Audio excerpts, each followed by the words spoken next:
What's up, everybody? This is the inside of my 93 base model MR2. As you can see, uh, I have the whole dash part. Got the steering wheel cover off, and the issue I'm running into is that my key will not turn. As you can see, it's locked. So I've read that you have to put some powdered graphite. I didn't accidentally, but I put WD-40 because it's the only thing I had at the moment, and it kind of gunked up my key. So you can see it's kind of dirty. And I've asked some Facebook groups, I asked the Reddit groups, and most of them suggest to use graphite for this. Worst case scenario, I have to drill out the lock cylinder, and I'm trying to avoid that as best as I can. But I'll give you guys an update, or maybe I'll find a way, and I'll let you guys know. All right, everyone, I got a little update.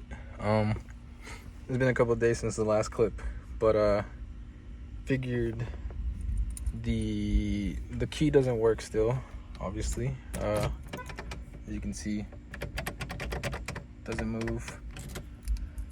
Try the spare.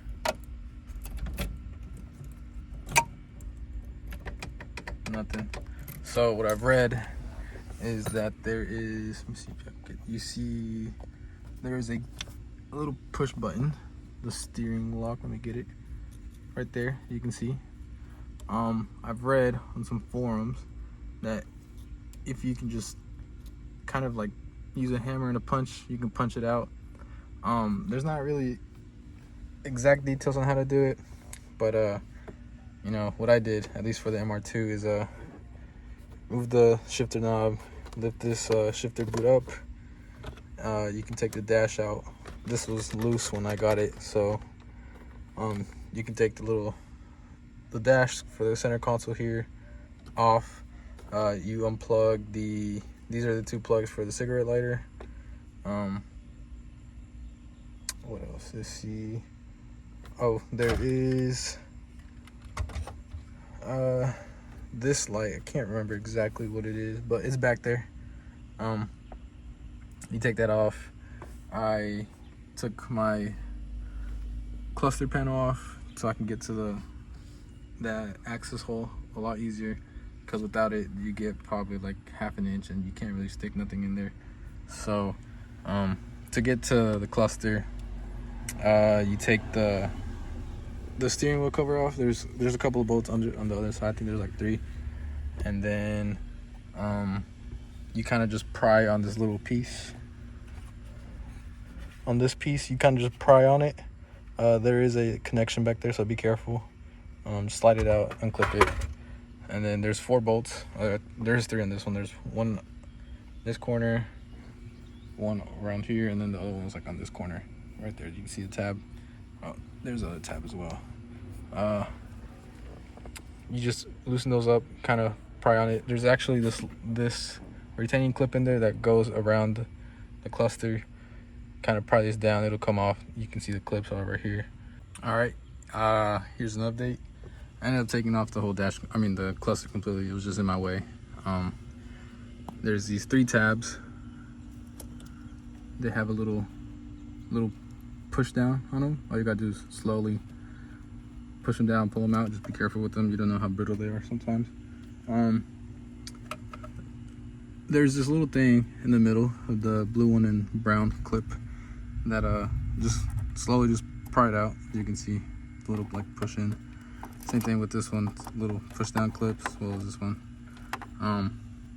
But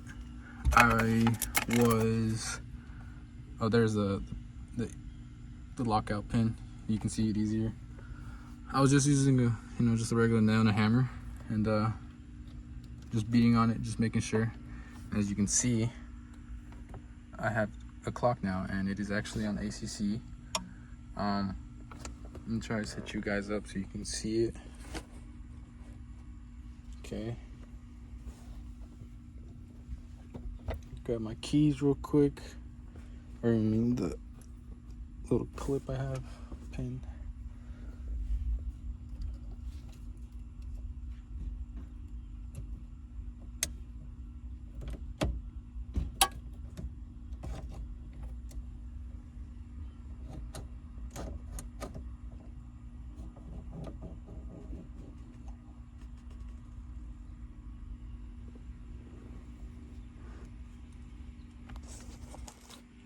And there we go. As you can see, maybe I should have turned the battery off, but I got it now. This is what I was struggling with. I already ordered a new one, so I hope, I can still, not sure if you can see that, but that's the inside. But yeah, I hope this helps. I'll let you guys know when I put it back together and see if there's anything else. All right, so I just got the part. It's another day. Comes with the keys and everything. So I'm about to install it. Go. There is this little thing. I'm pretty sure it's something to do with the ignition.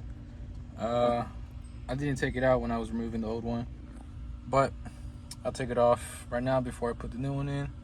And when you put in the new ignition, you want to make sure you have it in ACC. So you just turn the key once. That allows the pin, this one here,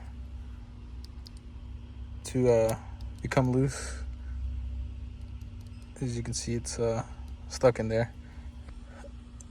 As you can see, the key is in ACC, and now this lock switch is loose, and that's what wasn't allowing me to get it out earlier, and I had to hit it with the nail and hammer. So let me get this installed, and I'll come back to you guys. All right, so I'm about to put the new one back in. As you can see, it's still in the ACC. All you gotta do is just slowly just get it in place, and there we go. I don't know if I told y'all earlier, but I had accidentally locked my wheel, and now, that's right, I forgot, I disconnected the battery. So let me get back to y'all with that. Let me go plug the battery back in and see if everything works. All right, well, I put everything back together. I still haven't put the under dash part, but now, there we go. We got clock. So yeah, this is how I did it. I tried to look up videos before. A lot of them said, oh, just they use graphite. I used graphite. I used this brand. You can find it at Home Depot.